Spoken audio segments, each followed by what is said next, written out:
At the time I took charge as chairman, I had to face, I could say, three major problems. I had three major problems. The first one was, of course, the financial side. The reputation of the company was that it was incurring huge losses, and admittedly, yes, it was incurring losses. Though I have my own opinion about this loss or profit. I mean, in an industry where the price is administered and controlled by outside agency, I don't know how far it could be very relevant. But well, that was the point. The number two, I found that the image of the industry by itself had not been all that good, maybe due to lack of proper communication, either with the media or with the bureaucracy or with the politicians or within my own employees within. There has been, I found that we are not enjoying that type of. The third thing I found was that it's a very peculiar industry. Apart from the fact that we have 700,000 men working, as I told you, located in 7 different states, we also have a large population of tribals living surrounding us.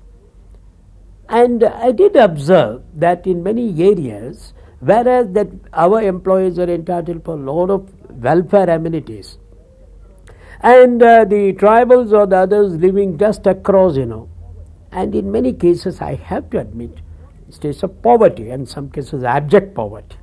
Now the difference between this prosperity island and that abject poverty was something glaring, and that used to lead to a lot of problems.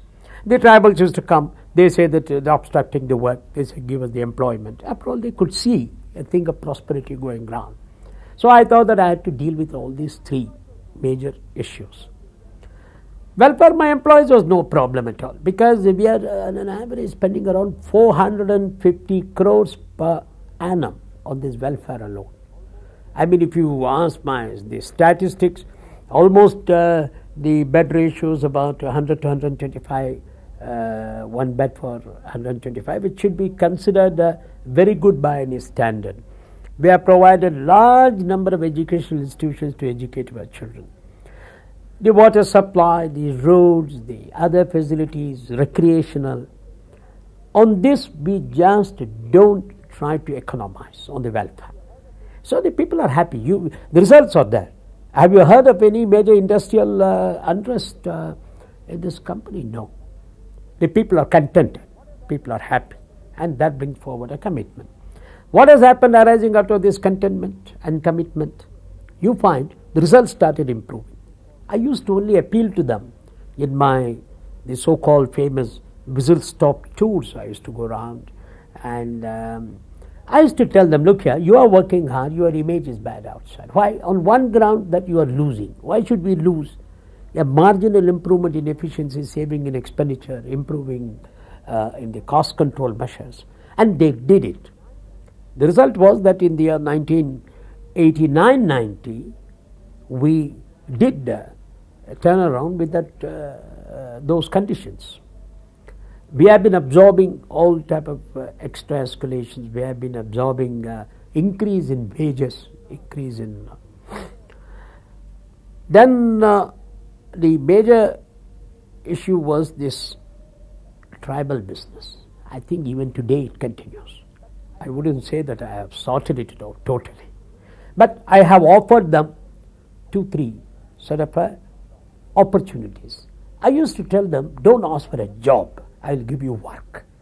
It took me quite some time to make this distinct difference between the job and the work. Everybody wanted a job, gave me a sort of a job in the company, and that's we are happy. I said, no, I will give you work, I will develop earning capacity for you. You may even earn more than what you would be earning out of this job. And for example, I had been asking them to train the local people, in various our institutes, so that they develop the earning capacity for them. Make him a welder, make him a turner or fitter or somewhere else. Either you need a job, then you absorb him, otherwise he can go. That's one way.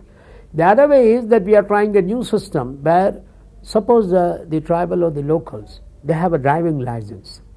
We try to encourage by helping him to procure a truck, own a truck, do the transportation for me. and out of the payment due to him, I will deduct and make the bank dues pay.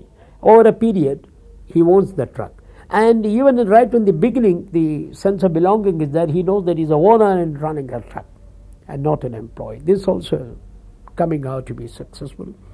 But the problem is enormous. I'll have to admit, I don't want to be a hypocrite to say that the problem has been sorted out, but we are in the right direction.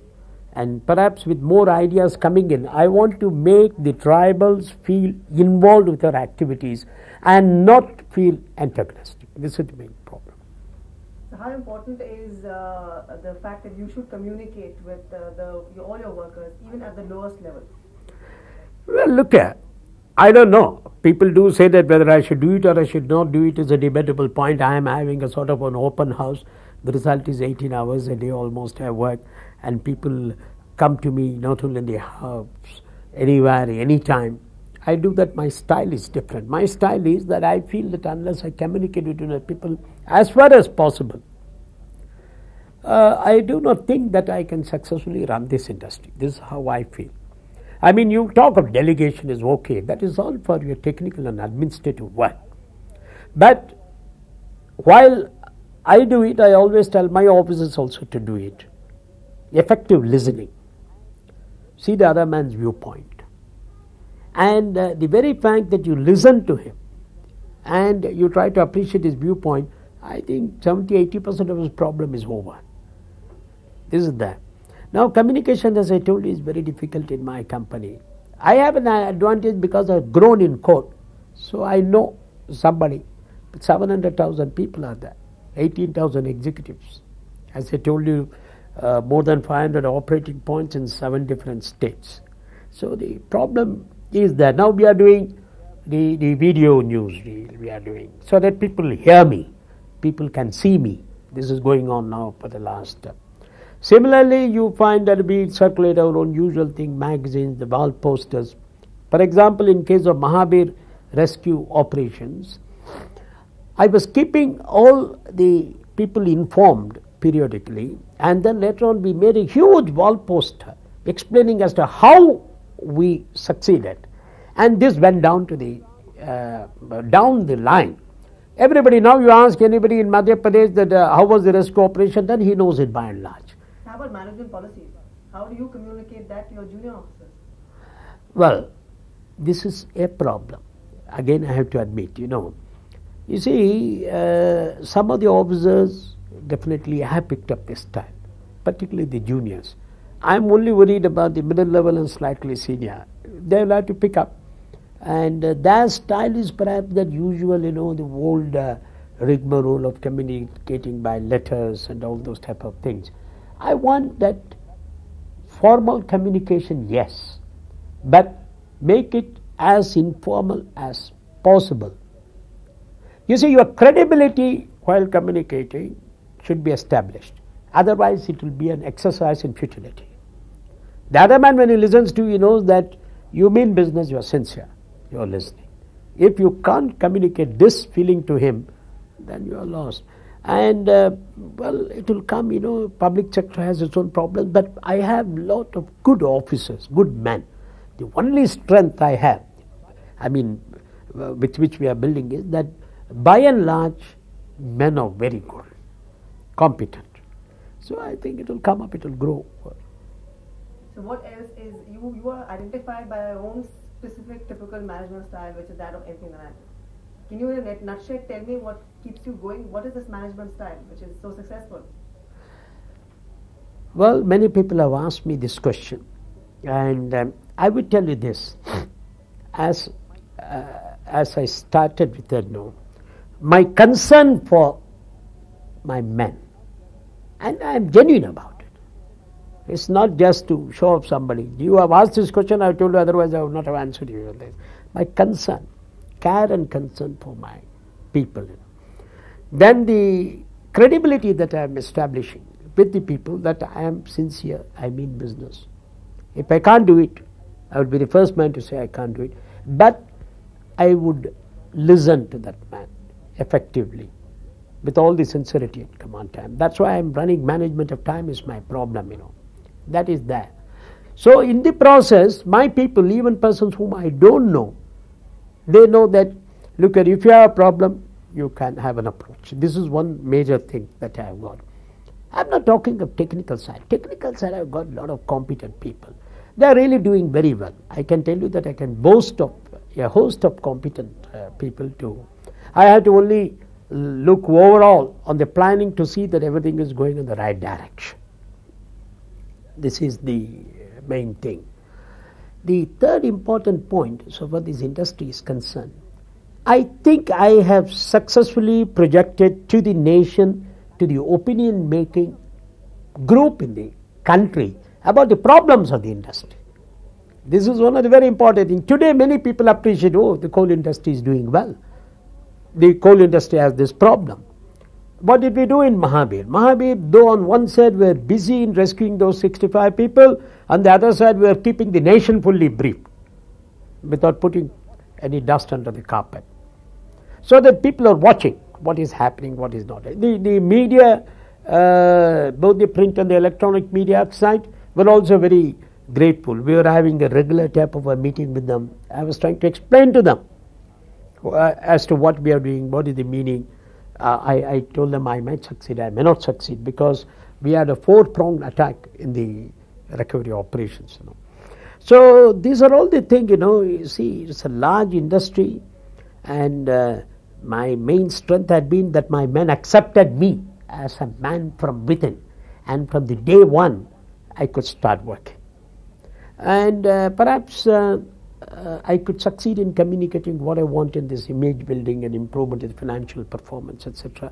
And overall things have improved. I am very happy to say that last 3 years things have substantially improved. So has the ministry introduced any new policies regarding the coal industry? Would you like them to? See, this is a dynamic situation. Nothing can remain static. What was the coal at the time of nationalization? We produced a pittance of 72 million tons. Today the nation is producing 212 million tons. We have to go to 400 million tons by turn of the century, and turn of the century is hardly 9 years. Not. So nobody can visualize or say that the same system or same policy can continue for the entire period. It has to undergo changes. Now the changes we'll have to see again. A large industry like that, it has to sort of not affect the day-to-day type of thinking, operations, etc. So I personally feel, that more production, more units will come. How are they going to control administratively? There are viewpoints, whether it should be centralized more, whether it should be decentralized more, or whether it should be a via media. The experts are all looking at it. And there's bound to be changes in the structure. So if you continue the way that you are going, where do you see CIL in 5 years' time?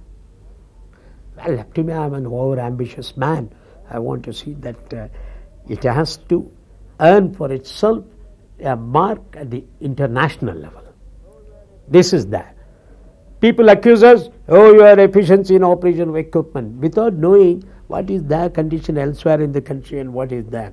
Can I get rid of? I got 700,000 people. Can I get rid of them? I can't. You tell me with 300,000 people I will work and show the productivity. Is that your objective? No. Our problems are different. I want that with those type of inherent, call it a constraint or call it a situation, I would call it. I wouldn't even call it a constraint. That's a given situation. And a management expert is supposed to manage with that given situation, not ask for something very ideal. Then you don't need an expert to manage. With that, I personally feel in 5 years, we should be not only in the quantity, I'm not talking quantity, we are already 4th in the world list now. I'm not talking of that. In the overall efficiency in operation, I think we should come up. That's what I visualize. Coal India, naturally I will feel proud wherever I am, because I don't think that after 5 years I am going to be in coal. But I will definitely feel proud if my boys really rise to the occasion the way, many of them may be even hearing me through the electronic media. I want wherever I am to sort of see Coal India's flag flying very high, and to hear from everybody that Coal India is on the top. That's all my ambition.